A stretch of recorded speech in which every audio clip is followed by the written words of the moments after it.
Hello and welcome to ARK, the complete series. Well, I've got to admit, having these gachas is just great. I mean, they're producing resources for me, I'm getting loot from them. I mean, over time that loot will get better and better, but I can still grind that up and get, pretty good resources out of that as well. So it actually makes the game a heck of a lot better. But how do you automate this whole process? How do you make things even simpler? Well, it all comes down to using S+. There's so many little things that you can make and bundle them all together, and you can automate pretty much this entire process. And that's what we'll go over in this episode. So, where do we start? Well, we've got to start with the actual resources that we're feeding these gachas, and that is the plant species Y traps.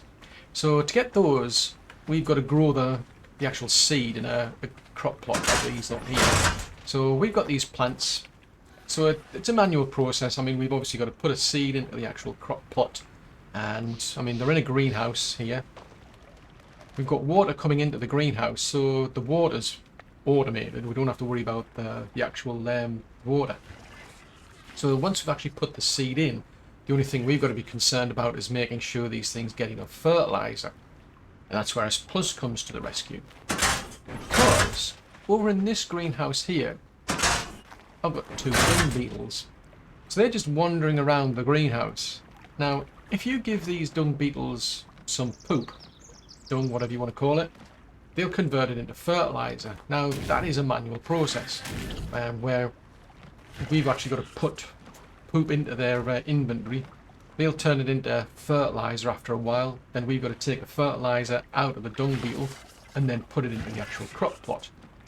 But S Plus allows you to automate that. And that's done using, well, initially just using the item collector here. So I've got one over here. This one, I've actually got a dermis on this one. I'll just take that off. That's what it normally looks like if I take this off. No, I can't. Right, so I'll just take that out there. So that's what it normally looks like, but you can actually put a dermis on them if you want to, and then they can look like whatever you want them to look like. So in my case, because it's collecting poop and it's to do with the dung beetles, well, yeah, I've got it looking like a dung beetle. So by default, what it does, it's actually set to distribute poop, but when it comes to collection options here, you've actually got to tell it what you want to collect. So I've got it set to just basically pick up any poop that's in range of this actual item collector. So we go to the actual menu here. It shows you that anything within range of this big dome here, any poop will get picked up by the dung beetle. So it puts it into its inventory, and then every so often what it does, it transfers that poop over to the actual dung beetles. So like I was saying, by default it's actually set to distribute poop, but I've got to actually tell it what to collect. So that's what this thing's doing. It's actually being powered by a tech generator in there. You can run it off other things, but if you have a look in the menu, it says you've got to run it off propellant, for instance. So this is literally automating the dung beetle process. It's picking up poop, and now it actually converts it into large. I think it says it gets converted into large poop. Doesn't really matter, to be honest, but it just converts that. Well, it converts it into large poop and then sends it over to the dung beetle. Doesn't really matter what type of poop it is. It ultimately gets converted into fertilizer anyway by these dung beetles, but I think they've just simplified it a bit for themselves.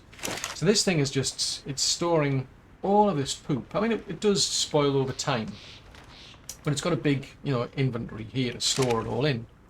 So that automates the actual production of the fertilizer. I don't have to keep feeding, well, yeah, I don't have to go to these dung beetles and give them poop. I don't have to take fertilizer out of them and put it into the crop plot. It makes my life a bit easier. Now, when I say I don't have to put the fertilizer into the crop plot, that's where this S Plus Farmer comes into play.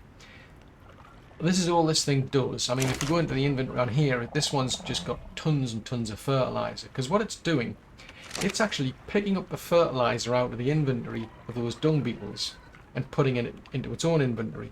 And then what it does, it puts it into the various crop plots that are within range. And it just does that by default. There's nothing to control here. I mean, you can disable it, you can enable the features or what have you, but that's all it does. Just put it down, activate it, job done. Now again, this one's running off a tech generator. Otherwise, you've got to manually keep it going with Kalian soup. But yeah, I'm in the tech era now, so it's a case of I don't have to worry about even feeding these things. They'll just run off the actual tech generator. So that whole plant process is just completely automated now. All I've had to do is put the seed into the crop plot, make sure that I've got a constant supply of water. We've got our dung beetles, so I had to go out and tame a couple of dung beetles, and now it's a case of this S plus item collector is giving them the poop, and they're then converted into fertilizer. The farmer here is picking up that fertilizer and then putting it into the crop plot. So the whole growing of our plant species wide traps is fully automated now. So we're now at the stage of, well, I don't want to be going out to those crop plots and picking up all of those traps every time they're ready. I mean, I might go out there and they're not ready, so how can I save myself time doing that? Well, that's where these S plus gardeners come along.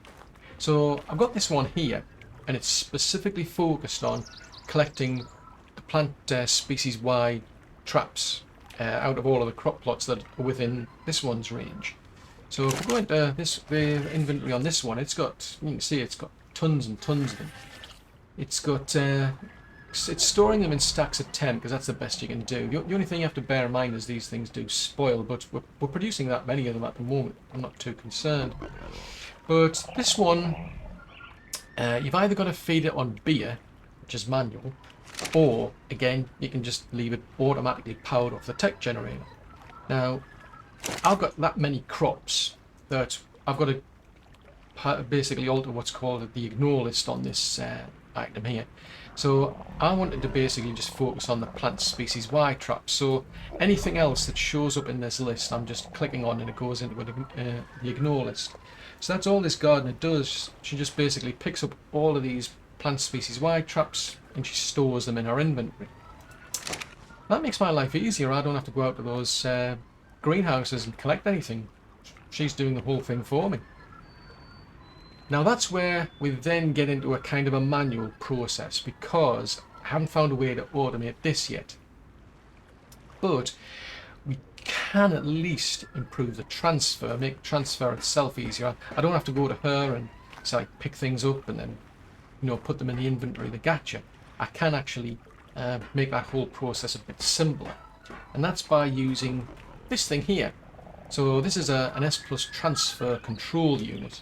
You can do the same with the multi-tool down here, same process, but in here I've got a little control unit that's just attached to the wall. So with this, what I can do is I can set some transfers. I can actually create transfers and tell it what I want to transfer from, what it is I want to transfer, and where I want to transfer it to.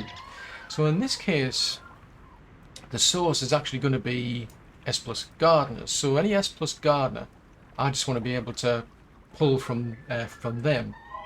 The actual item I want to transfer, I can filter it out so I can say, oh, I want to transfer Y traps, for instance. And the destination, well, I've got 2 S plus Gacha Gavagers there, so I can actually tell it I want to send them over to these Gacha Gavagers, and I can set a limit so I can say, oh well, actually we'll have 100 of those, and then I can click on this button here which says transfer. There it goes, it says it's transferred 200. So if we go over to here, you can see we've actually got 100 of these traps actually in that Gavager there. So we should have 100 there. And that's because basically I actually set a limit. I said I want 100 in each one basically. And that's what it's done. Now the trouble is, if you go into the transfers, it's forgot about all of that. So what we can do is to save ourselves a bit of time is we can create a preset. In other words, this is something it's going to remember. So I'll create a preset. I can click on here and I can actually give it a name. So I'm just going to say that's going to be called our Gacha Traps. Click that. Now I want to actually set that. So this is, at the moment, it doesn't actually do anything. So I want to actually go and collect from the garden like we did before. I want our plants transferred across. I want to put them into the Gacha Gavagers as before, and I want to set a limit of say 100 on each one. I mean, I can set a limit on how much we pull from these gardeners. But in my case, I'm more interested in like setting a maximum that I'm going to send to each Gavager, because I want to try and make it a bit fair. If I set it to say like 100 from here, it may not necessarily evenly distributed if I've only got, say, like 50 traps. At least with here I'm kind of limiting it. But anyway, I'm going to save that by clicking on the save button. If we go back into our transfers, look at our gacha traps, you see it remembers that. That's what a gacha, what we've called a gacha trap transfer is. Now that that's done, all I've got to do is just go up to this, press activate, and there you go, it's done the transfer. So I don't even have to go back into the menu. It's already set and it's transferring. So we should now have some more in here. Yeah, so it's transferred. So every time I want to update their inventory, or at least update the inventory of these Gacha Gavagers, I'm just going to come up to here and tell it that, click on that activate option, and that's it. It's going to transfer. So it is a manual process, but it's a very simple one. Now we get into the next part of the automation, which is actually getting those traps into the actual gachas themselves. Now that's where this Gacha Gavager itself comes into play, because at the moment it's not doing anything. But what we can actually do is click on this button here and tell it to start feeding. And I'll just do the same with that one. And what this thing's actually doing is it's transferring, or at least it will do, it'll start transferring items in here into the inventory of the gachas. And it's a case of, I don't have to do anything more for these. It's now a whole automated process. All I've got to do is just keep filling up the troughs, you would say, these things here, by doing a transfer. That'll transfer items in that trough over to the gachas, and they'll just keep converting that lot over into the crystals.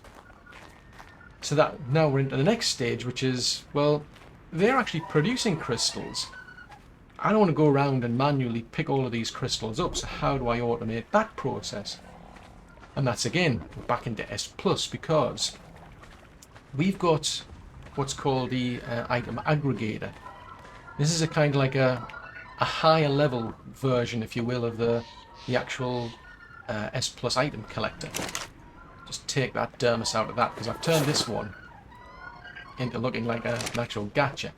So what this does, this has got more options than the item collector. It's a tech version, so yeah, it is a bit more expensive. But what you can do here, for instance, we've got collection options.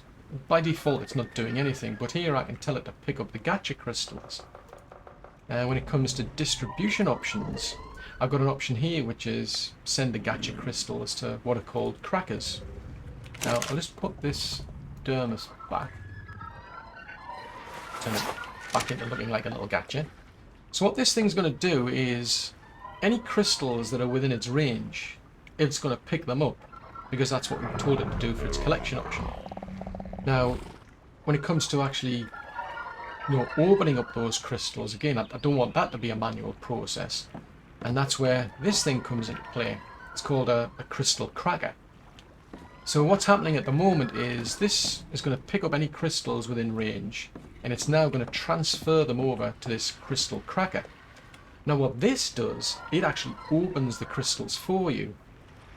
So if we look at its options here, not really a great deal to do really, so we just go into its accessory. Any crystal, you can put a crystal in here manually, or in our case we've got an actual aggregator transferring them across to here. And it just opens them up, and it keeps opening them up all the time. Items like this, the loot, are going to stay in here, but there's an option here. By default it's set to this, which is not auto uploading. If I click on that button, now what happens is any resources that get produced, it's going to transfer them across to dedicated storage. So I've built all this dedicated storage. They happen to be the S+ versions of them. And we make those in the tech replicators. But each of these boxes is basically storing a specific type of resource. And the good thing about that is that when this thing opens up any sort of crystals and it finds resources, if there's a dedicated storage box that's got that type of resource, it'll transfer them across to it. So that's why I've got so many of them. I mean, we're producing lots of different types of resources, so I'm just getting them automatically transferred. So it means I don't even have to go to that for the resources to even, you know, I mean, normally I would have had to open the actual crystal. I mean, when you've got a lot of crystals, they can weigh a ton, especially things like black pearl. So it would be a case of I would then have to start putting them into storage, but that whole process of even putting your resources into storage is now automated. So the only thing that's left really is this, which is getting all of these items here. Putting them to use, basically. Now, it's a case of, well, you don't really know which ones you're going to keep until you look at them anyway, so you can't really automate that process. Now, in this case, I don't want to keep any of these. I'm not seeing anything, you know, jumps out that's of that real use. I mean, an Ascendant Torch, yay! I don't think I'll be using it, but we do actually get Ascendant gear at the moment, which is quite good.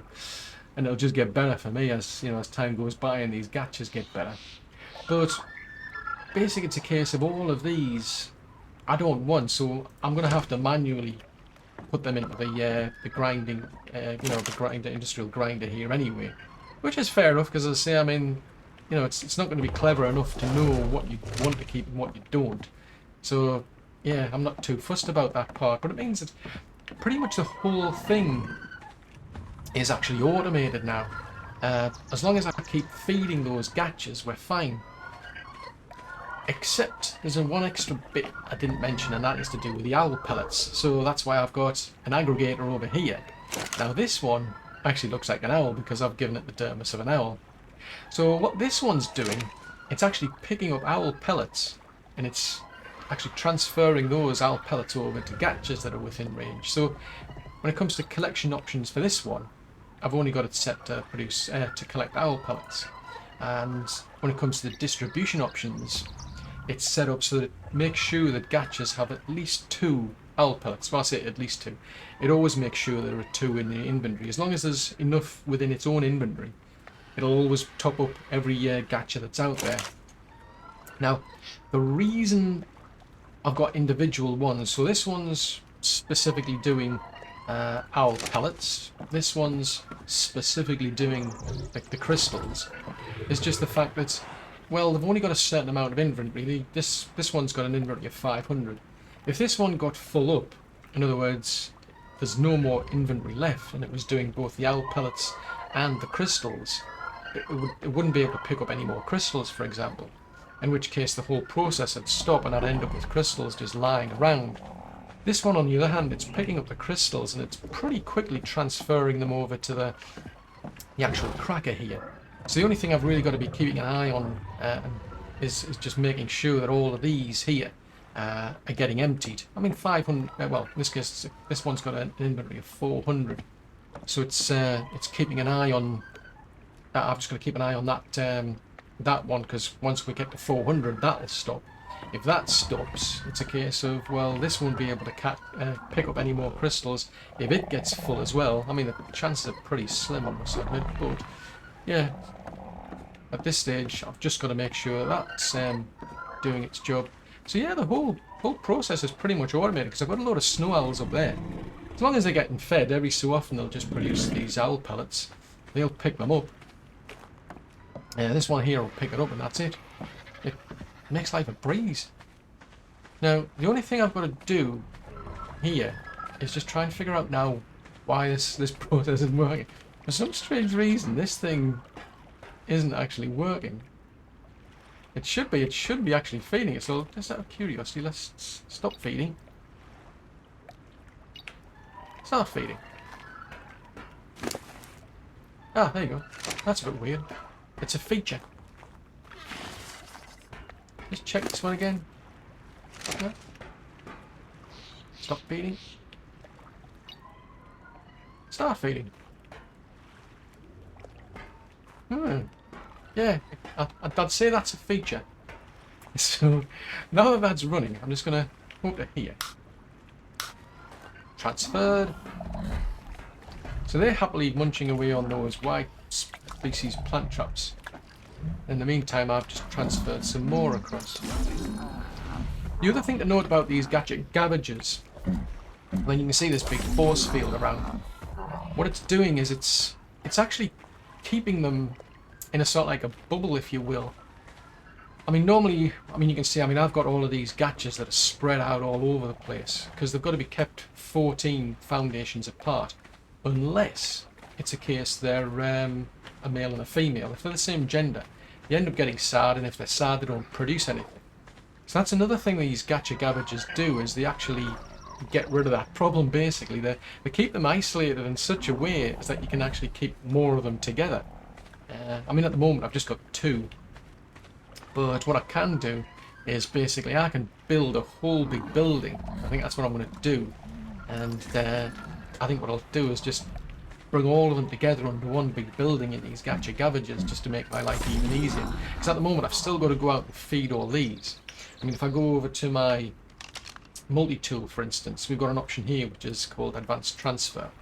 That's the same transfer system you saw before. You know, I've got various presets. Before, what I was doing is using gacha traps, so I was doing that manually. I've got another one which was gacha stone, so I was transferring stone across, for example.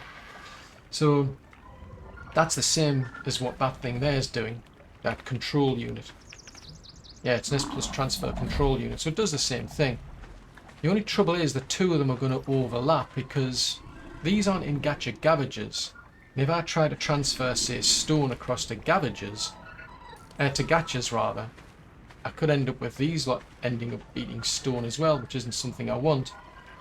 So that's why I think what I'll do is I'll just put all of them into these Gacha Gavagers, and I'll just feed them all with the actual Y traps. Because one thing I've found is it only works within a certain range. I've got to be within a certain range of these Gachas to feed individual Gachas. But there's always the risk I could overlap and end up giving these Gachas here, for instance, stone if I didn't want to.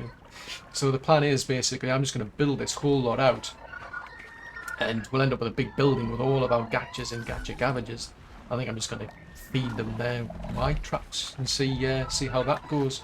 But it's pretty much an entirely automated process, right from the point of once you put your seeds into the crop plots. All I've got to worry about now is just making sure that I'm keeping them topped up with the resources that they need, and then just checking every now and again on the actual crystal cracker, because it's actually pretty quick. They're going through those Y traps at a pretty quick rate, I must admit. Once you give them the pellets, they just rip through them. So this thing at the moment doesn't have anything in its inventory. This thing, on the other hand, it's got these items here. So it's already transferring everything. Every time they produce a resource, it's putting them into here. So really, there's only 2 things I need to touch now. Is the make sure I do a transfer every now and again, and then just keep checking on the actual crystal cracker. So that's it. Makes life so much easier. So where do we go from here then?